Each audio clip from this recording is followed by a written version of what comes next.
Progressive bar association स्वरर नूतन कर्मकर्ता चयन। ओडिशा राज्य आईनजीवी परिषद द्वारा आगामी 2025-26 वर्ष पर निर्वाचन अनुष्ठित होता बेले प्रोग्रेसिव बार एसोसिएशन स्वरर निर्वाचन न होई मनोनयन सिलेक्शन जरिया बार परिचालना कमिटीर नूतन कर्मकर्ता चयन करा जायछि। सभापति भावे गिरिधारी चरण दास, उपसभापति हेमंत कुमार मिश्र, संपादक गोपाल चंद्र राउत, जुग्म संपादक कैलाश चंद्र लेंका, सह संपादक बनमाली महाकुड़, कोषाध्यक्ष शशिकांत प्रधान एवं कार्यकारी सदस्य भावे संजय कुमार गिरी, बलराम मल्लिक, नलिनी प्रभा दास, रतिकांत बारिक, अभिमन्यु जेना और इंद्रजित पंडा आदि मनोनीत होइछन्ति। उक्त कमिटी एक वर्ष पई बलवत्तर रहिबो बोली प्रोग्रेसिव बार एसोसिएशन स्वरर परिचालना कमिटी सभापति पीतांबर सेठी मत व्यक्त करिसन्ति। मो श्री गिरिधारी चरण दास प्रोग्रेसिव बार एसोसिएशन स्वरर ए वर्ष पई सभापति रूपे मनोनीत होइछि।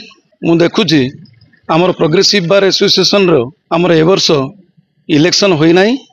आमर सिलेक्शन माध्यम रे आमर 12 जन कर्मकर्ता मनोनीत होइछन्ति। आमे एई 2025-26 वर्ष पई आम बार रो समस्त कार्य सुचारू रूपे परिचालना करिवु एवं जो मानकु जो दायित्व दिया जाइछि से माने निश्चित भाव में कार्य से माने ठीक भाव में तुले बोली मु आशा व्यक्त करुछि।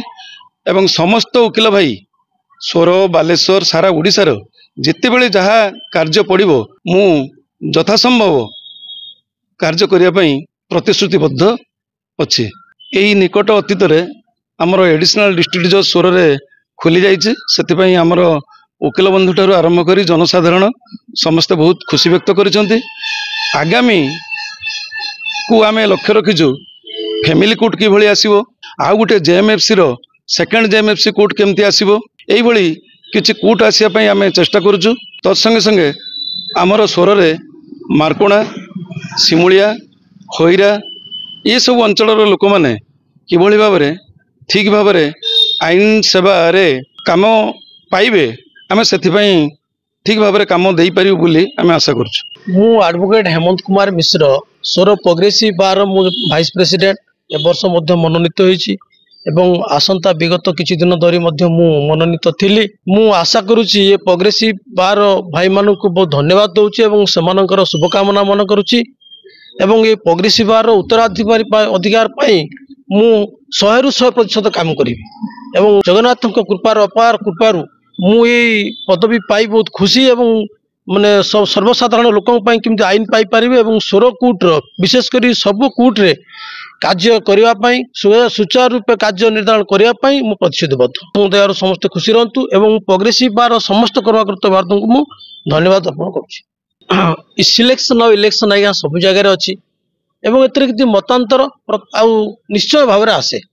तेणु ये मतांतर को आम आख्या रखा ना आम जेहेतु कर्मकर्ता हो गलु तेणु सर्वांगीन उन्नति सोर कोर्ट हो कि लोक मान आईनगत भाव में सुविधा असुविधा बुझापी आम समस्त प्रतिश्रुतिबद्ध हवा दरकार साहाय्य करने आगे आसवा दरकार एवं एथिरे किछि चिंता करिया दरकार ना जे मु जीतीगली मु वाइस प्रेसिडेंट हो गली मु चेयरमैन हो गली कि मु सेक्रेटरी हो गली एथिरे किछि आज्ञा स्थिति ना काम करवा दरकार आम आम बार पाई एवं लोक मान सेवा पाई आम काम करवा दरकार। मु Gopal Chandra Raut advocate progressive bar association स्तर रे वर्ष सेक्रेटरी पई मनोनीत होईछि।